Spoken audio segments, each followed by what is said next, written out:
Hello everyone, welcome to our channel once again. My name is Prerna Jyoti and आज का हमारा topic है inquiry training model.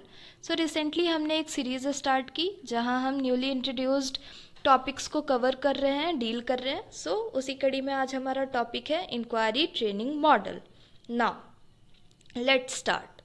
So what is inquiry training model?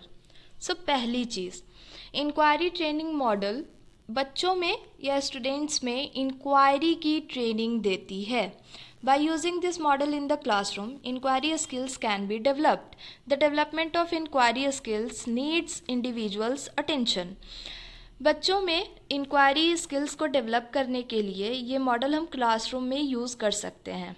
And किसी भी individual में अगर हमको इंक्वायरी की ट्रेनिंग देनी है तो उसे अटेंशन भी देना पड़ता है। नाउ पेपर के पॉइंट ऑफ व्यू से काफ़ी इंपॉर्टेंट होता है कि कौन सा मॉडल किसने दिया। So this model was developed by J.R. Suchman. And inquiry हमारी इंडिविजुअल लेवल पे भी हो सकती है एंड ग्रुप लेवल पे भी हो सकती है। सो इंक्वायरी ट्रेनिंग मॉडल डेवलप करने का हमारा बेसिक पर्पस क्या था, गोल क्या था? First goal was to enhance the thinking ability of the student में थिंकिंग एबिलिटी इन्हांस करना। Second, to enable them to form conclusion based on facts के बेसिस पे वो अपने कंक्लूजन को ड्रॉ कर सकें, इन्फरेंसेस ड्रॉ कर सकें। Third was to enable them to have fluency in their thinking and speaking, सोचने और बोलने में फ्लुएंसी हो। Now fourth, what is fourth purpose? More speciality to impart training of inquiry skills. So basically जो भी उनकी इंक्वायरी स्किल्स है उनमें वो ट्रेनिंग प्रोवाइड करें। Now what is syntax? Syntax mostly model के सिंटेक्स पेपर में पूछे जाते हैं। सो फर्स्ट फेज है इसके सिंटेक्स का, एनकाउंटर विद द प्रॉब्लम। यहाँ पर टीचर एक पजलिंग सिचुएशन प्रेजेंट करता है बच्चे के सामने एंड यहाँ पर एम होता है कि बच्चा उन सारे प्रॉब्लम से, उस सिचुएशन से कुछ नया नॉलेज गेन करे। फेज़ 2 में डेटा कलेक्शन एंड वेरिफिकेशन होता है। यहाँ पर स्टूडेंट बहुत तरह की डेटा को कलेक्ट करने का कोशिश करता है सो दैट वो प्रॉब्लम को या सिचुएशंस को सॉल्व कर सके। एंड यहाँ पर वेरिफिकेशन भी होता है, मीन्स कि टीचर ये देखता है कि जो भी सिचुएशन क्रिएट की गई है वो सॉल्वेबल है या नहीं है। नाउ फेज़ 3 में डेटा गैदरिंग फॉर एक्सपेरिमेंटेशन। यहाँ पर डेटा गैदर करता है बच्चा और एक्चुअली में अब बच्चा टीचर से क्वेश्चन करना स्टार्ट करता है। ओके एंड यहाँ पर टीचर उसको यस और नो में आंसर देता है।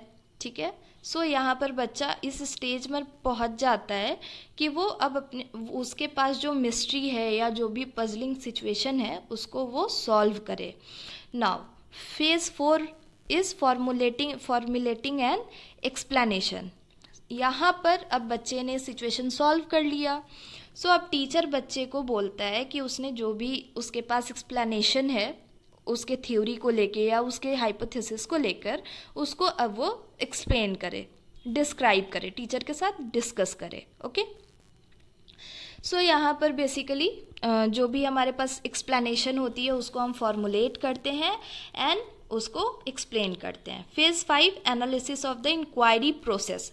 अब जब सब कुछ हो गया, हमारे पास हाइपोथेसिस आ गया, फिर हमारे पास एक्सप्लेनेशन आ गया उसके सपोर्ट में। नाउ अब हम एनालिसिस करते हैं कि जो भी हमारी थ्योरी थी, जो भी हमने चूज़ किया पाथ, वो राइट था या उससे भी बेटर हम चूज़ कर सकते हैं। सो वही है phase 1 confrontation with the problem. यहाँ पर बच्चे के पास इंक्वायरी प्रोसीजर आ जाता है और फेज़ 2 में डेटा गैदरिंग होती है, वेरिफिकेशन होता है। यहाँ पर जो भी कंडीशन है या ऑब्जेक्ट है उसके नेचर को वेरीफाई किया जाता है। प्रॉब्लमेटिक सिचुएशन जो है उसके अकरेंस को वेरीफाई किया जाता है, क्योंकि ये टीचर ही प्रोवाइड करता है बच्चे को ये सारी सिचुएशंस, पजलिंग सिचुएशन। सो यहाँ पर टीचर उसको वेरीफाई करता है कि ये सिचुएशन सॉल्वेबल है या नहीं है। बच्चे के मेंटल कैपेबिलिटी के अकॉर्डिंग ये सिचुएशन उसको प्रोवाइड की गई है या नहीं की गई है। Now phase 3 data gathering and experimentation. यहाँ पर जितने भी रिलेवेंट वेरिएबल्स होते हैं उनको आइसोलेट किया जाता है, हाइपोथेसिस जनरेट किया जाता है एंड उनके बीच में टेस्टिंग होती है और फिर एक कैजुअल रिलेशनशिप इस्टेब्लिश किया जाता है।